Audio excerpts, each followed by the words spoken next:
First of all, thank you for coming. Good morning or afternoon, everyone, depending on where you're coming from today. And welcome to another webinar brought to you by DOT.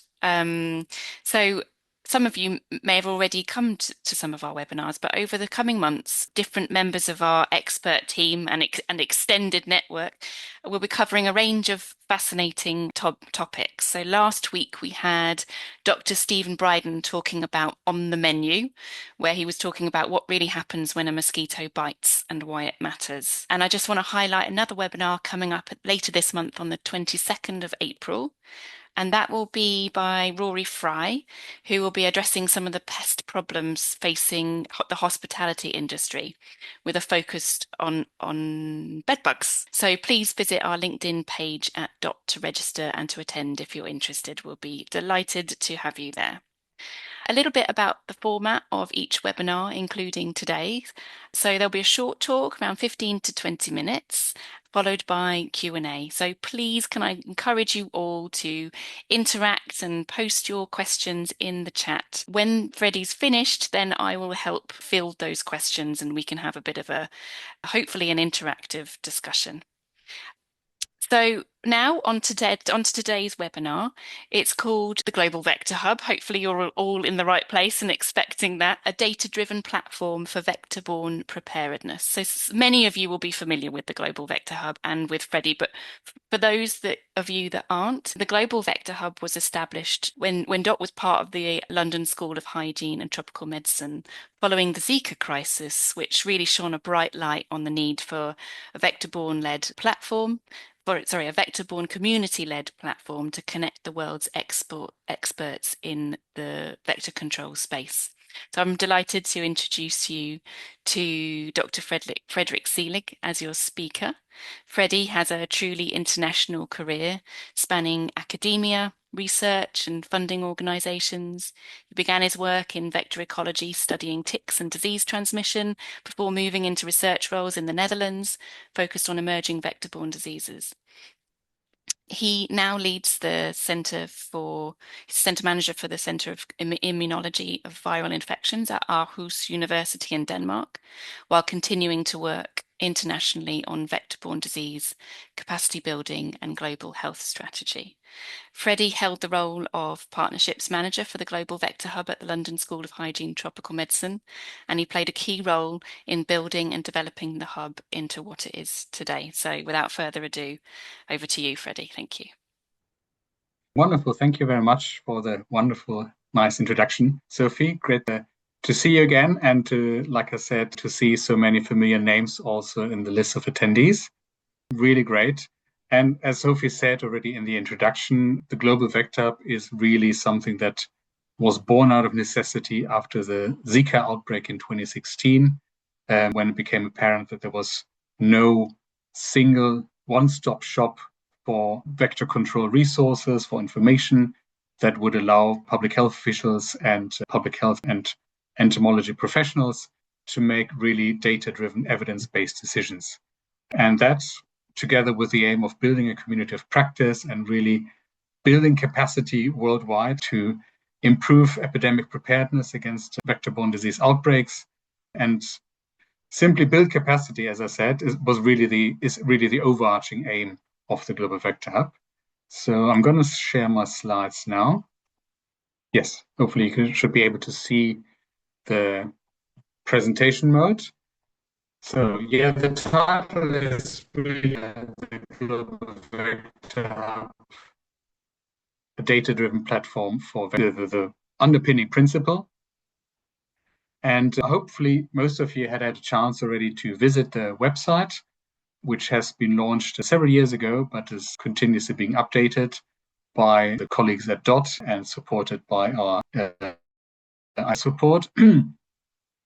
And I think it's quite a striking website to begin with. I'm really pleased because it's quite visually arresting. I decided not to have a live video, but have a look online and do browse around the website. The spinning globe, I think, is really quite a fascinating feature. It includes continuously updated news articles and important information about, for instance, vector-borne disease outbreaks that are occurring worldwide, but also other important information such as country being certified malaria-free by the WHO, as you can see for Belize here on the screenshot, or the release of important policy documents. So this is really something that is quite fascinating in itself to explore. So if you click on each of these little news headlines on the spinning globe, it will expand and provide further information. Other features on this landing page that I'm showing here, the resources, the data, and the network, the key components of the Global Vector platform, and come to those in a moment, as well as a direct link to RAFT, one of the networks that we are collaborating with closely. RAFT is an acronym for Resilience Against Future Threats Through Vector Control, and it's based at the London School of Hygiene and Tropical Medicine. So the key things I'm going to focus on today are resources, the courses that we will provide, that we are providing an overview of, the network and the wider community in the sort of vector control community that we are deeply embedded in, and using some of the partners that we're collaborating with very closely as specific examples. I've mentioned RAFT already, and another one is the UK VBD One Health Hub. I hope I got the name right. It's quite a mouthful, and hopefully in a few moments you will see a brief overview of that as well. So actually going back, if you want to explore any of the other options, you can also here go to the drop-down menu on the top left corner of the website, and this will then allow you to explore more of the features of the Global Vector platform. Like I said, the resources section is really one of the crucial components. Over the last few years, the team at DOT and at the Global Vector Hub have been collating huge amount of different types of resources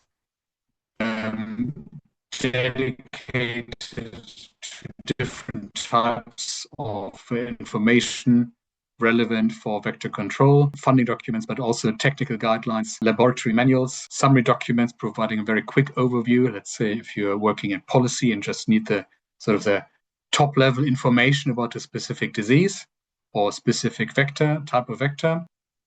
So these are really huge range of different types.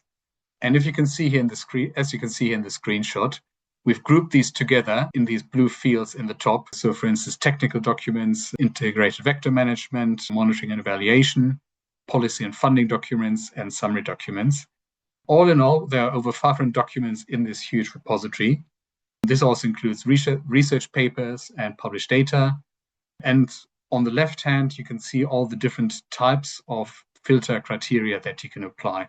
So whether you're searching for a specific author, and by author, we also mean institutions like, let's say, the World Health Organization or the Pan American Health Organization or any other institution,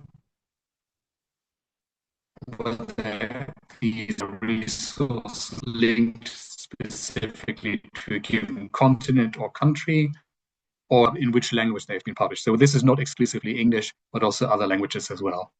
And also, as you can see, we have specifically dedicated links to the RAFT resources, so the RAFT network that I mentioned earlier, and also the network with the G, now defunct network on neglected disease vectors such as black flies, biting midges, and other smaller biting insects based in the UK, and where we form sort of continuing their legacy. And I think this is also quite important to continue displaying or maintain up, including the resources that these previous initiatives had generated. So yeah, invite everyone to browse the resources section and see if there's anything that you find useful and of interest. And also if there's anything that you think would be useful to add, please do get back to us and provide additional feedback. Let us know if you think anything should be improved. We're always very grateful for any feedback on that. I'm just switching back briefly to give you an overview again of the drop-down menu on the left. So here we have also a few other sections that I'm not going to cover today, like About Us, or Privacy Policy, or the Discussion Forum, or the Contact. Most of them are pretty self-explanatory. One thing I also wanted to highlight, because it's also in the spirit of capacity building, is here under number 7, the item Job and Funding Opportunities. because I think this is really something really important for colleagues and partners, especially in low middle income countries, because it's quite challenging sometimes to keep an overview of what opportunities are out there for someone in my specific region with my specific expertise or my level of training and education career, and also to retain by then already quite well-trained members of the community who might otherwise leave and find jobs elsewhere. And thereby we would lose basically all the trainers that had gone into them. So I think this is really important, not just to train up people, but really also to try to retain them and their expertise. So this is regularly updated and really is divided into job opportunities, grants and fellowships, which I think is really important, and likewise for internships and for further higher education training. So if you're looking for a PhD or a master's degree, these are then advertised here. More broadly speaking about training, this is something that we're really proud of, is a directory of courses on medical entomology that we developed several years ago in close collaboration with TDR. Diseases, it's a shared initiative by UNICEF, UNDP, the World Bank, and the WHO, and is located at the WHO. And together with the colleagues at TDR, we developed this online directory of training courses. And as you can see here in the screenshot, there are multiple search functions multiple filters that you can apply. So you can, for instance, search for the different country, the different language, or which type of course you're looking for. And on each, in this overview, you can see the name or the description of the title of the course, the institution it is located at, which language, which keywords. So for instance, is it a full degree course? Is it a short course? Is it focused on a specific aspect? And then on the right hand, you will also see the outline as gleaned from the internet. And this directory is continuously being updated by the colleagues at DOT. And at the moment, the last time I checked, we had 167 entries from over 40 different countries. So we're really spanning the entire globe and covering available courses worldwide. And there are 11 different languages in which these training courses are offered. So once again, it's not just focused on English, but also on other important languages or global languages such as Spanish and French. And I'm not going to go into the detail, but please have a look around, see if there are any courses that might be of interest to you, but also likewise, if you think there are courses that you've taken or that you know are being offered in your institution that are missing, please let us know, and we're very happy to include them. And then coming to the network, or the networking aspect rather, like I said, the Global Vector Hub is very much driven by the global community. We are offering some sort of the technical platform and the framework and the opportunities, but it very much relies on the support of the global vector control community to provide input, to provide feedback, to interact with each other. And hopefully in the future, this will generate sufficient momentum really to keep going. And then eventually this will sort of, like I said, generate enough momentum. So one aspect that we have on the Global Vector Hub platform itself is the network, where you're invited to join the discussion forum. You can create your own individual profile, highlighting your background, your expertise, your training, but also if you're looking specifically for collaboration opportunities, any training, any funding, and so on. And really, we strongly encourage people to register and to interact with each other.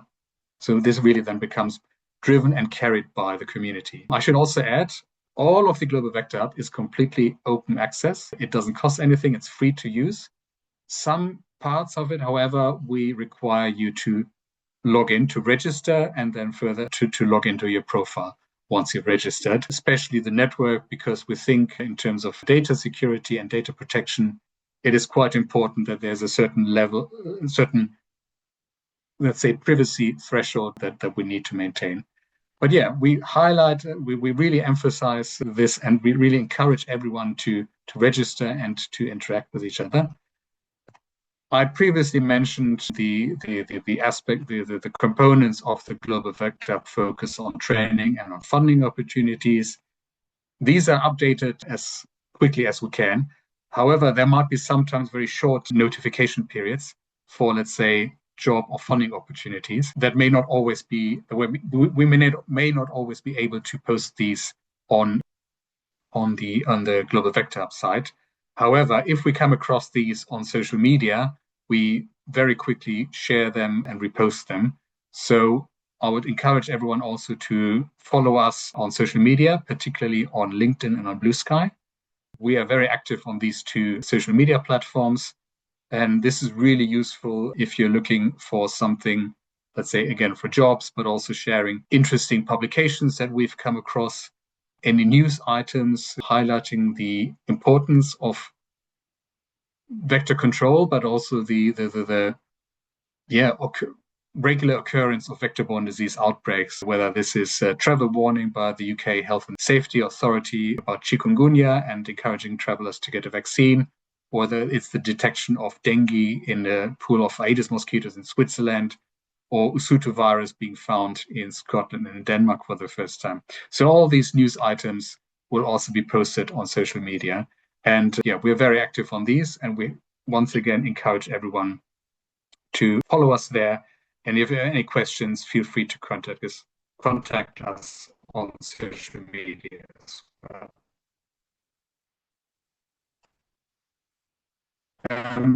I had mentioned earlier some of the other initiatives that we collaborate with, Future Threats, or RAF for short. This is a 6-year research program consortium funded by the FCDO, so the Foreign Office in the United Kingdom, and has 3 arms focusing on insecticide resistance, particularly in Anopheles mosquitoes, on Aedes-borne diseases, and on capacity building. And they've done amazing work. And we were quite early on involved in the inception of the RAF project. And we're really happy to see them thrive. And we also wanted to ensure that all the outputs and documents that they create are provided in a central space. So we are including all the documents, all the outputs generated through Raft on the Global Vector Hub. So this is again helping and showcasing how well the Global Vector Hub is embedded in the global community. We're also doing the same for previous initiatives. I briefly mentioned the network. Another initiative that has now ceased working is the building out vectors in Africa and Lucy Tusting. And we also include their resources in our database, in our repository, to ensure that their legacy is ensured and this information doesn't get lost. Apart from RAFT, we were also early on involved in the One Health Vector-Borne Diseases Hub at the UK. This has launched only a few years ago, and we have a very strong collaborative relationship with the leadership team at Imperial College London. So this is a research hub for data sharing, exploration, and collaboration on vector-borne diseases, both in the UK and globally. And it's funded by the UKRI and DEFRA. And they also have a very active forum that you're very welcome to check out. Moving on from where we are to where we hope to get in the near future is the future of data platforms, and thereby creating an early warning system. So really the idea of being able to predict movements of pests and disease vectors, and thereby also being able to predict disease outbreaks. This could also then have the impact of sending real-time alerts based on this data modeling, inform and support preparedness of governments at the appropriate level, and also being able to run simulations to assess the impact of using interventions in outbreak scenarios. This is something that we all experienced during the COVID pandemic, when the impact of a certain intervention obviously affected the outcome of the ongoing epidemiology. So this is something that we're very excited, and I know DOT are working very hard on making this happen throughout the Global Vector Hub. And I think the data side of the Global Vector Hub will in the future be very important for making such a data-driven platform, and thereby an early warning system reality. And I think that's all from my side. Like I said, I've laid out the future of early warning systems against vector-borne diseases. And I think I'll stop here And this is just the sort of the final slide to continue the conversation with Dot and to read out if you'd like to know more about what does Dot does. Sorry, stop sharing just a second. So there's a slide highlighting some of the exciting other areas that Dot as a company is involved in. So firstly, product innovation, specifically odor sensing technologies for targeting different pests and disease across pest control, public health, agriculture, and animal health. Then there's the Arctic Innovation CRO part of the business, offering efficacy testing and consultancy to support industry clients to get products to market. And finally, Dot already has a market that is available to buy, BugSense Sentry Pro, an analog bedbug detection device for the professional pest control industry. And I'm sure if you have any other questions about Dot, Sophie is the absolute expert on that to ask. So happy to hand over to her. And yeah, I think the last thing I have was the final slide. Yes. Once again, like I said, please do register for free at the Global Vector Hub following this link. And if you have any questions that you can't think of right now to put in the chat or in the Q&A session, feel free to just send me an email, and I'm always happy to chat and to email or reply to you. Yeah, I think that's all from my side. Thank you very much for listening. Well, on behalf of Dot, thank you very much, Dr. Freddie, for being able to tell everyone about it today. Really appreciate it. Wonderful. It's been a pleasure. All right. Thanks, everybody. There's a few claps coming through. Hope to see you another time soon. Have a great day. Thank you. Take care. Bye.